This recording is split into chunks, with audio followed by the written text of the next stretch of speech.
Papunta pa lang sa may paanan ng bundok kaya abutin na mahigit 3 oras. Bukod pa sa paglalakad ng may 7 oras, mabot lamang ang pinakamalayong mga pasyente.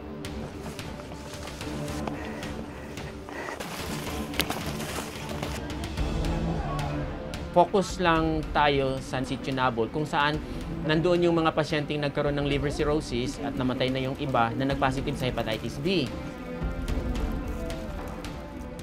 Ang transmission ay mabilis, no?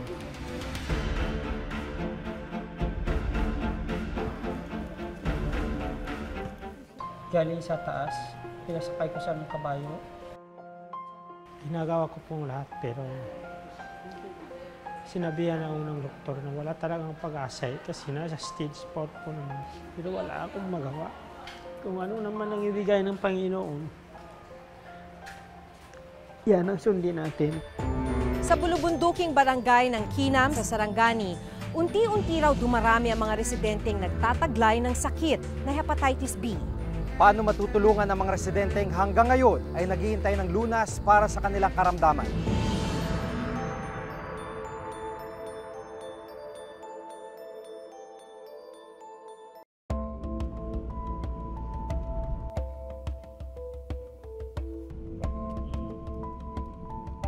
Dito sa Glan Medicare Community Hospital sa Sarangani, inabutan naming nakakonfine ang asawa ni Dodong Guk na si Olivia, 38 taong gulang.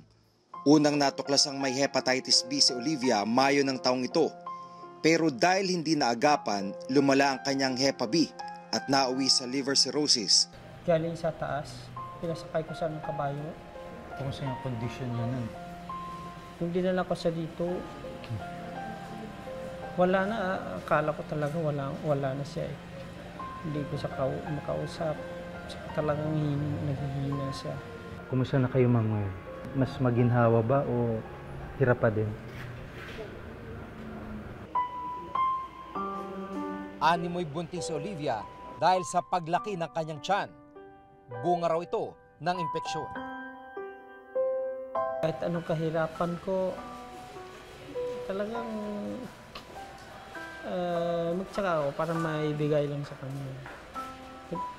Palagi sa hospital, minsan 2 lang po kami. Lahat ng, kasi hindi naman siya gumagalaw. Hirap talaga, napakahirap. Isang pamilya ni na Dodong sa tinututukan ng grupo ni na Dr. Kagape.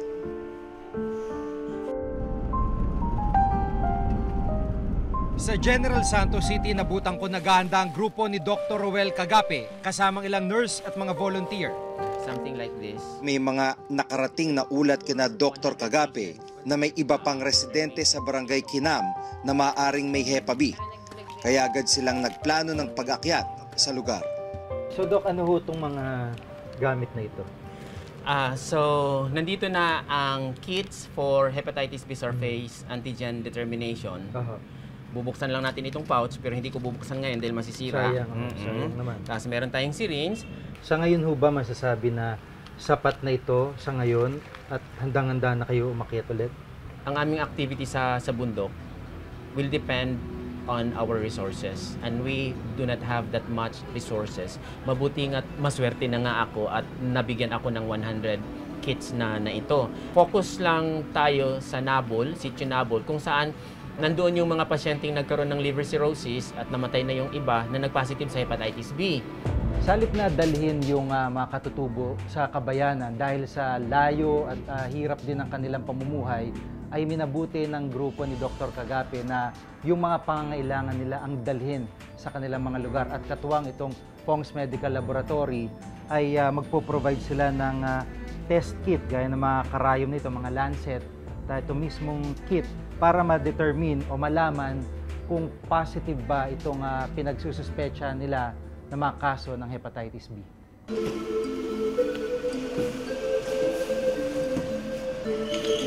Mula Jensan, dumiretso na ang grupo ni na Dr. Kagape sa probinsya ng Sarangani. Hindi naging madali ang pagpunta sa Sitio Nabol. Malalaking truck ang kailangan sakyan dahil sa mabato at maputik ang mga daan. Mas malaki pang bato? Malaki pang bato. Ilang ilog rin ang kailangan tawirin.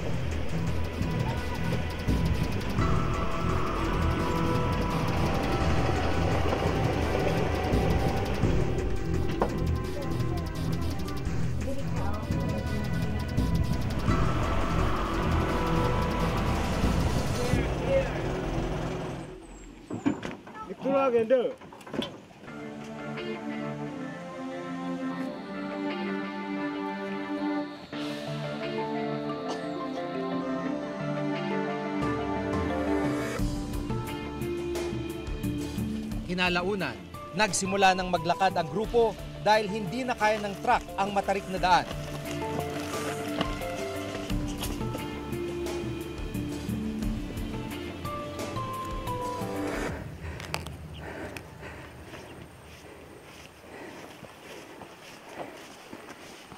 Dahil nagsisimula pa lang tayo, may 3 sitio pa before Sitio Nabol, and that will take us about 4 hours.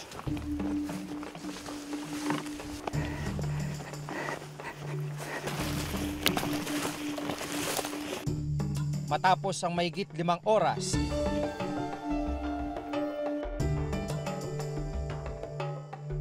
narating na ng aming grupo ang Sitio Nabol, lugar ng mga katutubong Blaan.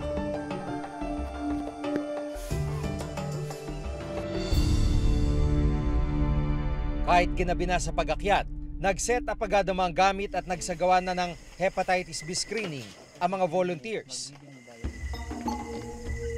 May ilang katutubong dumating nang malamang andito ng doktor. Isa na rito si Dodong Guk. Kahit gabi, pumunta kami dito, pinatsi ko yung mga dugo nila para lang malaman ko kung positive ba o negative. Ang hepatitis B o Hepa B ay isang uri ng virus na sumisira sa atay. Kung hindi maagapan, maaari itong magdulot ng liver cirrhosis at liver cancer. Paano niyo po ilalarawan, di-describe yung sitwasyon nila? Mahirap, as in mahirap talaga.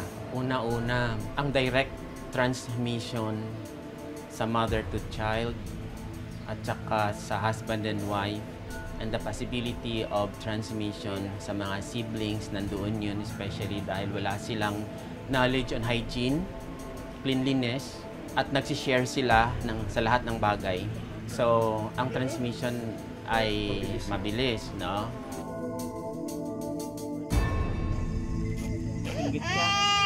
Hindi naging maganda ang resulta ng pagsusuri sa pamilya ni Dodong. Sa kasalukuyan, 2 nang naitalang namatay na residente sa Sitio Nabol dahil sa hepatitis B. Hindi pa siya namamatay. Sabi niya, kung namamatay naman po ako tayo, wag mo naman ako ilayo. Kung maaari, libing mo naman ako sa tabi ng bahay.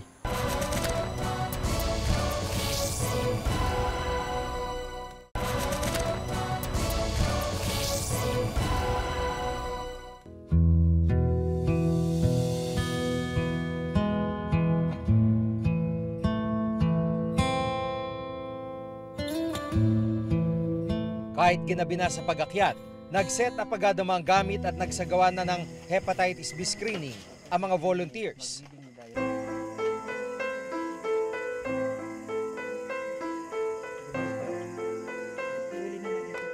Pagkatapos masuri ang buong pamilya, kumpirmadong may Hepa B din si Dodong. Pati ang kanyang bunsong anak na si Desiree, ang kanyang nanay at isang pamangkin.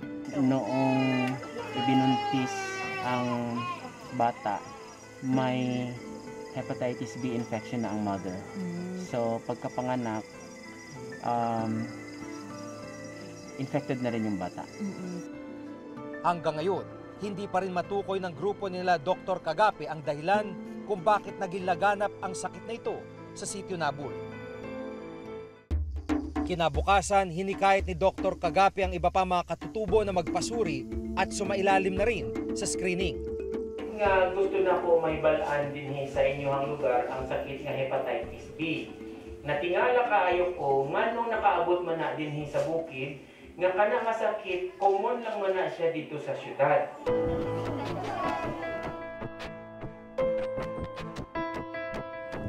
Sa 58 residente na sinuri ng grupo, 43% o umabot sa 25 ang bilang ng mga residenteng kumpirmadong may Hepa B.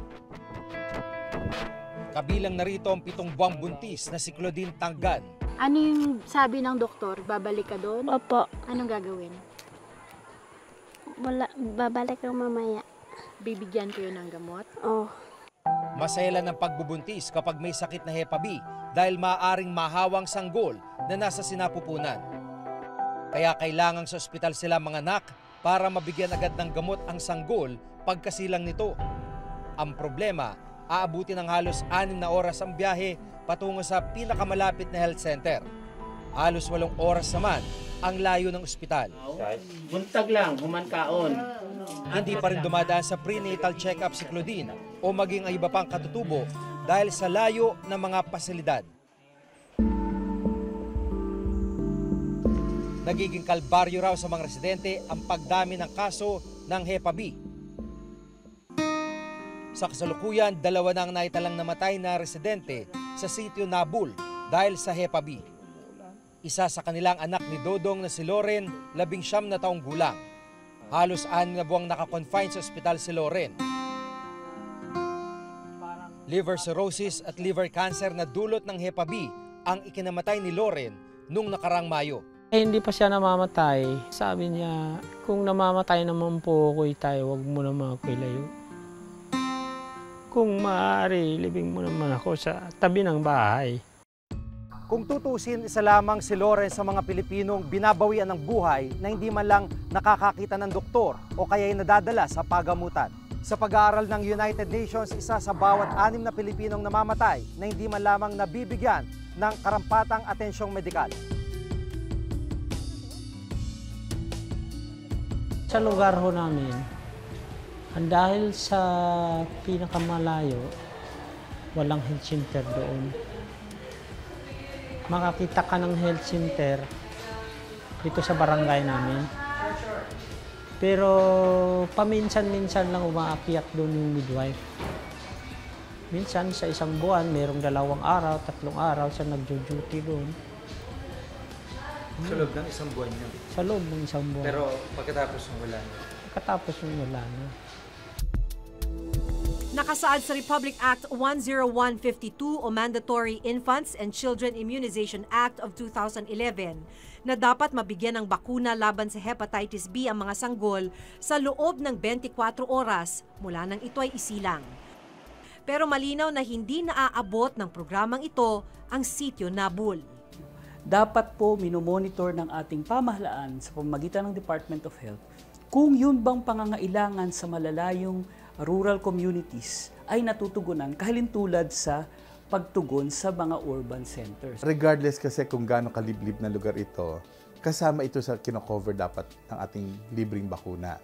So wala dapat dahilan na masyadong malayo, masyadong liblib na lugar, maaaring naging dahilan para hindi ma-cover nung bakuna na binibigyan natin sa mga bata. Pwede namin i-coordinate ito sa aming regional office para matignan nila kung talagang hepatitis B ba ito or baka ibang uri din ng hepatitis ito na dapat pagtuunan ng pansin nila para hindi maging problema o sagabal ito sa pagprogreso ng mga pamilya doon. Kabilang ang Pilipinas sa 10 bansa sa mundo kung saan malaki ang bilang ng mga batang may hepatitis B. Mahirap talagang mga tao dyan ay makatamasa ng serbisyong medikal. Maraming lugar sa Pilipinas hindi naaabot ng bakuna. At naabot man ng bakuna, halimbawa sa mga pamayan ng mga komunidad ng katutubo, hindi mahusay na inaipapaliwanag sa kanila ang papel ng bakuna, kaya't marami pa rin ang hindi nababakunahan. Iba pang usapin yung hepatitis B dahil hindi yan gaanong laganap o kilalang sakit dito sa bansa natin.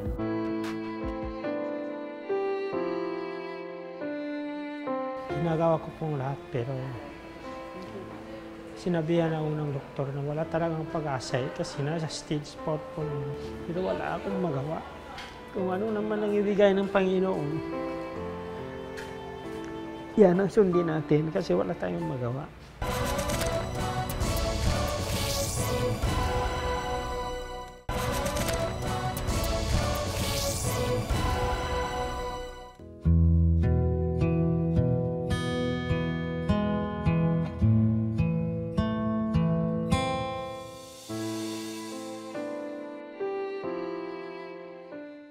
Patuloy na nilalabanan ni Olivia ang kanyang karamdaman. Pero ang malungkot, maging ang kanyang pamilya ay nanganganib na ring matulad sa kanya kapag hindi naagapan ang kanilang karamdaman. Dahil sa nararamdamang kahirapan, wala silang ibang maasahan ngayon. Kailangan nila ng lunas at lingap sa lalong madaling panahon. Ginagawa ko pong lahat pero sinabihan na unang doktor na wala talagang pag-asa. Kasi nasa stage 4 po naman. Kasi ang nasa isip ko talaga, kahit namatayan ako ng anak, huwag sana ng asawa kasi wala akong kasama mag-alaga pa sa mga ibang anak ko. Pero wala akong magawa. Kung ano naman ang ibigay ng Panginoon, yan ang sundin natin kasi wala tayong magawa. Kaya tatanggapin ko na lang kung ano naman ang mangyari. Itong mas pinalawak na pagsisiyasat sa mga isyu ng bayan. Ako si Jig Manikan. Hanggang sa susunod na Huwebes ng pagbabantay sa mga isyu ng pamahalaan at lipunan. Ako po si Maki Pulido at ito ang nakatala sa aming Reporter's Notebook.